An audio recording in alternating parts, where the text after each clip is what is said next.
Welcome to Flipboom Classic 4.0. You can see the title up here.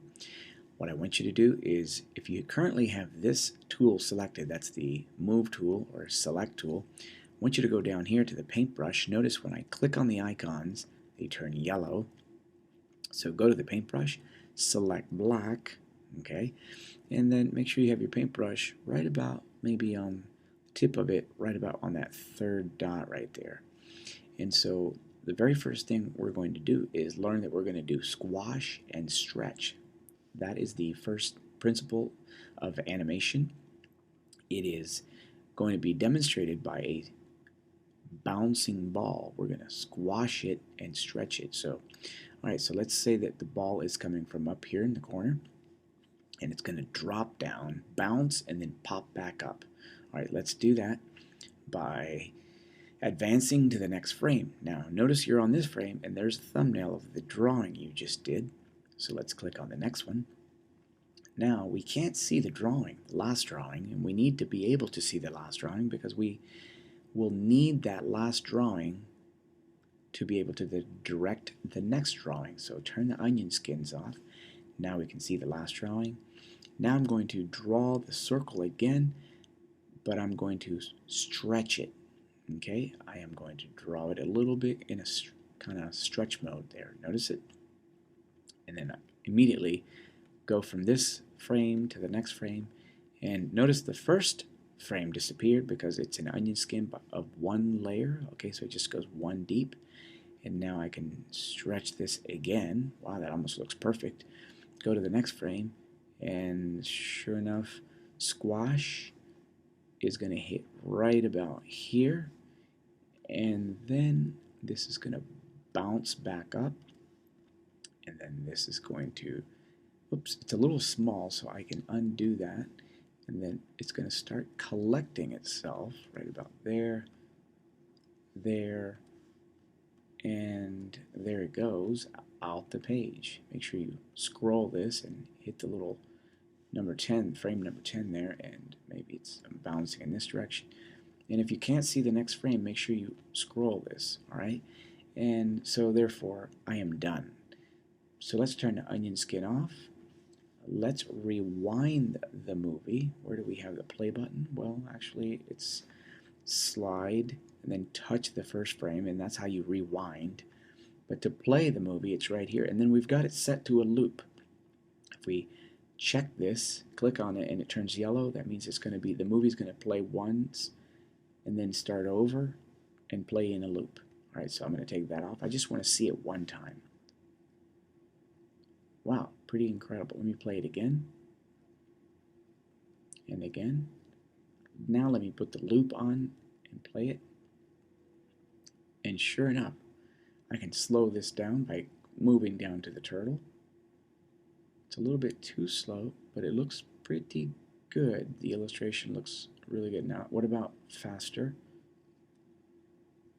All right, too fast. So the medium one is really good, and that could be 12 frames per second at that speed. So there's 1, 2, 3, 4, 5, 6, 7, 8, 9, 10. So we did only 10 frames, so I don't even think that's a second, but just to show you, it goes pretty fast. All right, I'm going to stop it, and then I'm going to show you that you can color it. Take your paint bucket, rewind this, go to the first frame, and let's select red. Color it, and then on your keyboard, press the letter S. When you do, it advances to the next frame.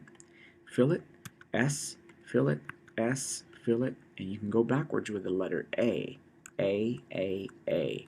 So S forward and A backwards. All right, go ahead and fill the rest of these.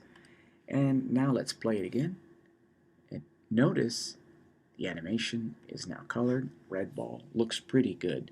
Okay, you can save this. And you can do that by just pressing save here and telling the file where to go inside of your Flipboom Classic folder if you make one. So you could do Flipboom Classic on there, create, and then save it so that you have everything organized. Alright, I'm going to cancel that for a moment. I'm going to show you that there is a library over here, and if you choose to, you could actually grab something out of here and put it inside the animation. All you have to do, you can double click it and it appears, okay? Or you can grab it and throw it out, all right? And there are other libraries over here, all right? And what we can do is just study what is in here, and let's just go to the next. All right, and this one says these are words, so this could be like a little story for your project, whatever project it is you do. And I'm going to undo by clicking on that. You could throw it away too. You could just delete it. All right, so here's a pencil. Okay, we can drag it out. And we can delete it because it is selected, so we can click delete and it's gone. Now, I did not delete it from the library. Okay, so how do you make a new library? All right, so let's say that you want to take this object. Let's put this down. Take the paintbrush, rewind this movie, and let's say you want to grab that. Okay, notice it will pull apart from the center, so you have to go and highlight the whole thing just like that and get ready because we're going to put this in the new library. We can click library. All right, we need to open up the library, and we need to go library tool, create collection. Here's your brand new book, and then you take this and make sure this is highlighted right here and click on it, and there it stuck that object in here. So if you draw an elaborate dragon, you can put it back inside here or put it inside this book because that's your new collection. All right, we can close the library. Oh, and by the way, the next time that you pull this out, notice that it is completely grouped. If you pull on this one, notice this part comes out of it. So when you stick things in the library in Flipboom Classic, it actually groups them when you pull them back out. Pretty nice. Okay, so I am going to stop there, and what I would like for you to do is continue on to the next tutorial.